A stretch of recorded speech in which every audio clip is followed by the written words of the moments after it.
Hi friends, first நம்ம spices பார்த்துக்கோங்க. தேவையான அளவு நான் ஸ்பைசஸ் எடுத்துருக்கேன். மிளகு, சீரகம், சோம்பு, அப்புறம் பட்டை இந்த மாதிரி எடுத்து ட்ரை ரோஸ்ட் பண்ணிக்கலாம். கொஞ்சம் சீரகமும் சோம்பும் கலர் சேஞ்ச் ஆகிற வரைக்கும் கொஞ்சம் நல்லா ட்ரை ரோஸ்ட் பண்ணிக்கோங்க.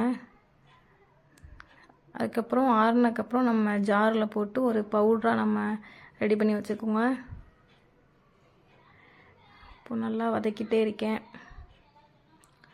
இன்னும் ஸ்மெல்லு வரும்ல, நமக்கு நல்லா வதங்கிடுச்சுன்னா அந்த கலர் சேஞ்ச் ஆச்சுனாலே நமக்கு ஸ்மெல்லு வரும். இப்போ பார்த்தீங்கன்னா உங்களுக்கு தெரியும், கலர் நல்லாவே சேஞ்ச் ஆகிருக்கு. சோம்பும் சீரகம் கலர் நல்லாவே சேஞ்ச் ஆகிருக்கு. இப்போ நம்ம ஜாருக்கு மாற்றிடலாம். இப்போ ஜாருக்கு மாற்றிட்டேன். இப்போ ஒரு பவுட்ரு மாதிரி அரைச்சிட்டு வந்துக்கலாம். எவ்வளோ தூரத்துக்கு ஃபைண்டாக நம்மளால் அரைக்க முடியுமோ அந்தளவுக்கு அரைச்சி வச்சுக்கோங்க. இப்போ இது கூட ஒரு 3 பல்லாரி வெங்காயம், மீடியம் சைஸ் பல்லாரி வெங்காயம் எடுத்திருக்கேன். அதையும் இந்த பவுடர் கூட சேர்த்து இதையும் ஒரு பேஸ்ட்டாக அரைச்சிக்கலாம். 3 பல்லாரி வெங்காயத்தையும் போட்டாச்சு. ஃபஸ்ட்டு நம்ம அந்த பவுடரோட மிக்ஸ் ஆகிற அளவுக்கு அரைச்சிட்டு வந்துடலாம். இப்போ பாருங்கள், இந்த மாதிரி இருக்குது. இது கூட நம்ம லைட்டாக தண்ணி சேர்த்துக்கலாம். கொஞ்சமாக தண்ணி சேர்த்து மறுபடியும் நம்ம அரைச்சிட்டு வருவோம். இப்போ அரைச்சிட்டு வந்தாச்சு. இப்போ பாருங்கள், இந்த இதில் இருக்குது. இந்த ஸ்டேஜில் ஒரு பேஸ்ட்டு மாதிரி இருக்கும். இது ஒரு சைடில் இருக்கட்டும். இப்போ அதே ஜாரில் என்ன பண்ணுறோன்னா, ஒரு 3 மீடியம் சைஸ் தக்காளி வச்சுருக்கேன். அதையும் ஒரு நல்லா பேஸ்ட்டு மாதிரி அரைச்சிட்டு வந்துடலாம். அரைச்சாச்சு. அவ்வளோதான். நமக்கு தேவையான மெயின் பொருள் முன்னாடி நம்ம ரெடி பண்ணி வச்சுக்கிட்டோம். இப்போ ஒரு குக்கர் வச்சுருக்கேன். குக்கர் வச்சுட்டு அதில் ஆயில் ஊற்றிருக்கேன். ஆயில் ஊற்றினதுக்கப்புறம் சீரகம் போட்டிருக்கேன். சீரகம் லைட்டாக பொரிஞ்ச உடனே நம்ம என்ன பண்ண போகிறோம்னா, அந்த அரைச்சி வச்சுருக்கோம்ல ஸ்பைசஸ் கூட வெங்காயம் போட்டு அந்த பேஸ்ட்டை நம்ம அதோட சேர்க்க போகிறோம். சீரகம் பொரியட்டும். அந்த பேஸ்ட்டை நம்ம சேர்க்கலாம். இந்த மாதிரி நீங்கள் யாராவது வச்சுருக்கீங்களா, வைப்பீங்களான்னு எனக்கு தெரியாது. ஒரு டைம் வைக்காதவங்க இந்த வீடியோ பார்த்தீங்கன்னா இந்த மாதிரி ட்ரை பண்ணி பாருங்கள். இது சாப்பாட்டுக்கு மட்டும் கிடையாது, சப்பாத்தி, பூரி, தோசை, இட்லி எல்லாத்துக்குமே சாப்பிட்லாம். சூப்பராக இருக்கும் டேஸ்ட்டு. இப்போ அந்த இதை நல்லா ஆயில் கூட மிக்ஸ் பண்ணி விட்டுறலாம். அந்த கிரேவியை நல்லா மிக்ஸ் பண்ணி விட்டுறலாம். நல்லா அந்த எண்ணெய் கூட நல்லா சேர்த்துட்டு இதை கொஞ்சம் லைட்டாக எண்ணெய் பிரிஞ்சு வர ஸ்டேஜ் வரைக்கும் நம்ம அப்படியே விட்டுருவோம்.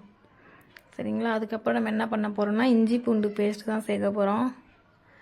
இது நல்லா கொஞ்சம் மிக்ஸ் பண்ணி எண்ணெய் பிரிஞ்சு வந்தக்கப்புறம் அந்த வெங்காயத்தை நம்ம வதக்காமல் தானே அரைச்சிருக்கோம்.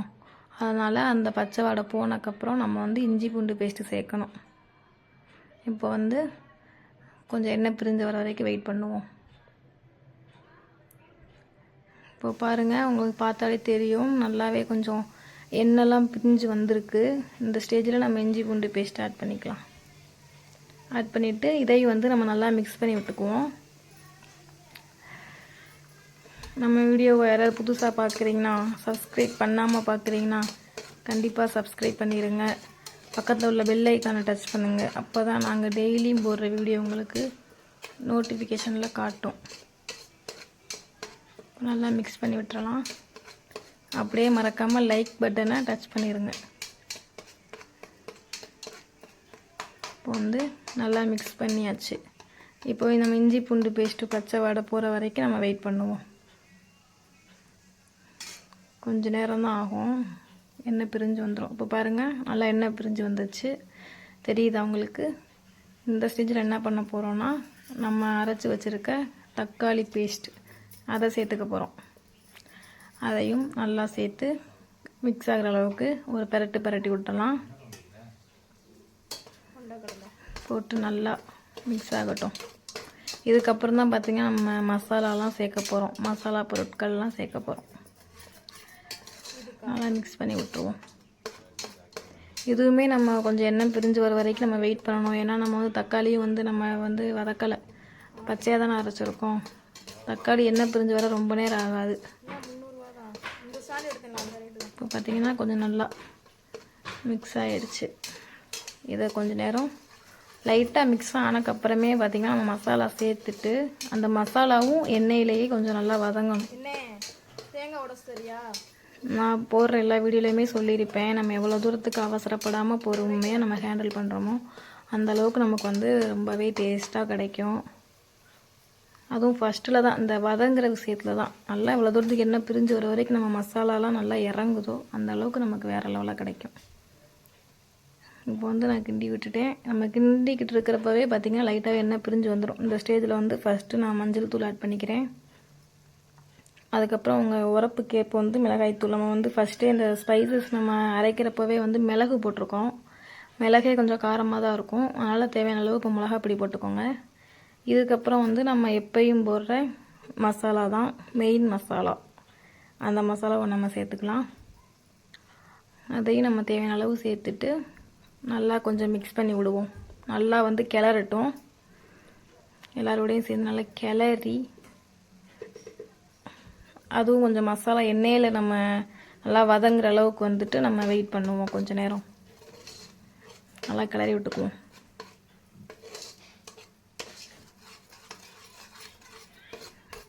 நல்லா மிக்ஸ் பண்ணிக்கிட்டே இருக்கேன். அவ்வளோதான். இது வந்து நம்ம எவ்வளோ அந்தளவுக்கு நம்ம பெருசாக நம்ம எதுவுமே சேர்க்கலை. நீங்கள் விருப்பப்பட்டால் அந்த ஸ்பைசஸ் கூட வந்து ஏலக்காய் முந்திரி சேர்த்துக்கலாம், அந்த டேஸ்ட்டு பிடிச்சிச்சின்னா. அதே மாதிரி நம்ம கொத்தமல்லி புதினா கருவேப்பிலை நம்ம எந்த பச்சை இலைகள் எதுவுமே நம்ம சேர்க்கலை. சிம்பிளாக நம்ம வீட்டில் இருக்கிற மாதிரி நம்ம வீட்டில் என்னென்ன பொருள் இருக்கோ அதை வச்சு நம்ம ஈஸியாக டேஸ்ட்டாக எப்படி செய்யலாம் அப்படி தான் நான் பண்ணிகிட்ருக்கேன். எப்போயுமே நீங்கள் நான் ஃபஸ்ட்டு போட்ட வீடியோலாம் பார்த்தாலே உங்களுக்கு தெரிஞ்சிருக்கும், நான் எதுவுமே அதிகமாக நம்ம கடையில் வாங்கி எக்ஸ்ட்ரா அந்த மாதிரி பொருளாக நான் வாங்கி சேர்க்க மாட்டேன். நம்ம வீட்டில் என்ன இருக்கோ அதை போட்டு வச்சுருவேன்.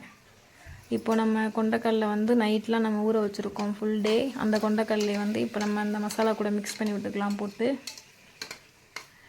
நல்லா மிக்ஸ் பண்ணிவிட்டு நம்ம தண்ணி ஊற்றுறதுக்கு முன்னாடி வந்து இந்த கொண்டைக்கடலை கொஞ்சம் நேரம் அந்த மசாலாவோட கொஞ்சம் நல்லா ஊறி கொஞ்சம் வேகட்டும் அடுப்பில். இப்போ பார்த்திங்கன்னா கொஞ்சம் தேவையான அளவு கல்லுப்பு போட்டு நல்லா கிளறி விட்டுறேன். கிளறி விட்டுட்டு நம்ம மூடி வச்சிடலாம். கொஞ்சம் நேரம் நல்லா மசாலா கூட வந்து கொண்டைக்கடலை வேகட்டும். இப்போ கொஞ்சம் தேவையான அளவு தண்ணி ஊற்றிருக்கேன். நீங்கள் குழம்பு மாதிரி நீங்கள் வேணும்னு நினச்சிங்கன்னா அதுக்கு தகுந்தாப்பில் நீங்கள் தண்ணி ஊற்றிக்கலாம். இல்லை கிரேவியாக தான் நம்மளுக்கு வேணும்னா அதுக்கும் ஓரளவு தண்ணி ஊற்றிக்கலாம்.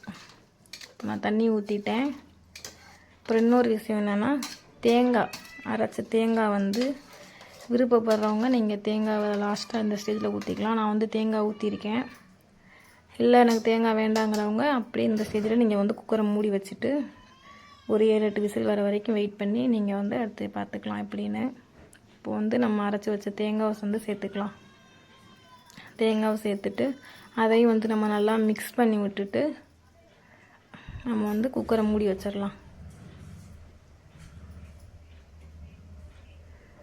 அந்த தேங்காவை கொஞ்சம் தண்ணி ஊற்றியே சேர்த்துக்கிறேன். இப்போ வந்து கிளறி விட்டுட்டு நம்ம வந்து மூடிடலாம். இந்த மாதிரி வச்சு பாருங்கள், சீரியஸாக சொல்கிறேன், சூப்பராக இருந்துச்சு டேஸ்ட்டு. இப்போ நம்ம குக்கரை மூடிட்டு விசில் போட்டுடலாம். இது வந்து ஒரு 10 விசில் வந்தாலும் சரி தான். இப்போ பார்த்திங்கன்னா நான் ஒரு 7 விசில் 8 விசில்லே நான் ஆஃப் பண்ணிட்டேன். இப்போ பார்த்திங்கன்னா தெரியும், நல்லா கலர்ஃபுல்லாக எண்ணெய்லாம் பிரிஞ்சு வந்து ஒரு கிரேவி நிலைமைக்கு வந்துருச்சு பாருங்கள். இந்த ஸ்டேஜில் நீங்கள் விருப்பப்பட்டால் கொத்தமல்லி நீங்கள் சேர்த்துக்கலாம், கொத்தமல்லி இலைகள் சேர்த்துக்கலாம். அவ்வளோதான், அது சூப்பராக இருக்கும். செஞ்சு பாருங்கள், கண்டிப்பாக செஞ்சு பாருங்கள். நீங்கள் சாப்பாட்டுக்கு மட்டும் இல்லை, அது சப்பாத்தி பூரி தோசை இட்லின்னு எது கூட வேணாலும் நீங்கள் சாப்பிட்டுக்கலாம். நம்ம வீடியோ பிடிச்சிருந்தா லைக் பண்ணுங்கள், ஷேர் பண்ணுங்கள், கமெண்ட் பண்ணுங்கள், முக்கியமாக சப்ஸ்கிரைப் பண்ணுங்கள். பாய் பாய்.